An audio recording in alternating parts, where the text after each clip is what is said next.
വിശദമായി നോക്കാം. ഇടുക്കി മറയൂരിൽ കാട്ടാന ആക്രമണത്തിൽ ഒരാൾ കൊല്ലപ്പെട്ടു. ചമ്പക്കാട്ടിൽ ബിമലാണ് മരിച്ചത്. ചിന്നാർ വന്യജീവി സങ്കേതത്തിനുള്ളിലാണ് സംഭവം നടന്നത്. ഫയർ ലൈൻ ഇടാൻ പോകവെയാണ് ആക്രമണം സംഭവിച്ചത്. ഇക്കോ ഡെവലപ്മെന്റ് പ്രവർത്തകനാണ് വിമലൻ.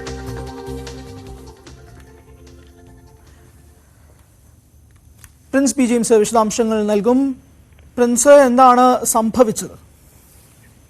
രാവിലെ 8 മണിയോടെയാണ് ഇത്തരത്തിലൊരു അപകടം നടന്നത്. വിമലനം 9 പേരടക്കുന്ന ഉൾപ്പെടെയുള്ള ഉൾപ്പെടുന്ന 9 പേരടക്കുന്ന സംഘമാണ് ചിന്നാർ വന്യജീവി സങ്കേതത്തിനുള്ളിലെ വനം വകുപ്പിന്റെ എക്കോ പദ്ധതിയിലേക്കുള്ള വഴി നന്നാക്കുന്നതിനായി ഇവിടുത്തെ കാട് വെട്ടിപ്പിടിക്കുന്നതിനായി പോയത്.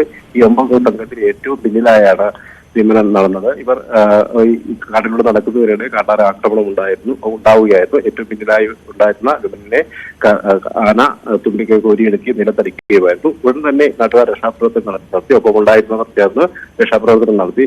ഈ സംഭവം നടന്ന ഉടൻ തന്നെ അല്പം സമയം മാറിയ സമയത്തിൽ തന്നെ ഈ ഇദ്ദേഹത്തെയും കൊണ്ട് വനംവകുപ്പിന്റെ വാഹനത്തിൽ മറയൂരിലെ ആശുപത്രിയിലേക്ക് എത്തിച്ചെങ്കിൽ പോലും ജീവൻ രക്ഷിക്കാനായില്ല. ഈ വിമലൻ അപകടത്തിൽപ്പെട്ട വിമലൻ വനംവകുപ്പിന്റെ വിവിധ പദ്ധതികളിലായി സ്ഥിരമായി പങ്കാളികളാകുന്ന ഒരാളാണ്. ഡെവലപ്മെന്റ് സൊസൈറ്റിയുടെ പ്രവർത്തകരാണ്. മേഖലയിലെ വിവിധ പ്രവർത്തനങ്ങൾക്കൊപ്പം വനംവകുപ്പിനൊപ്പം ചേർന്ന് പ്രവർത്തിക്കുന്ന ഒരാൾ കൂടിയാണ്.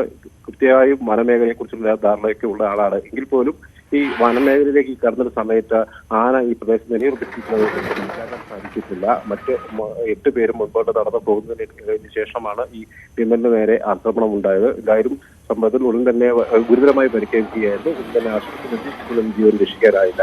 നിലവിൽ മൃതദേഹം ഇടുക്കി മെഡിക്കൽ കോളേജിലേക്ക് പോസ്റ്റ്മോർട്ടം നടപടികളിലേക്ക് മാറ്റി. ഹരീഷ്,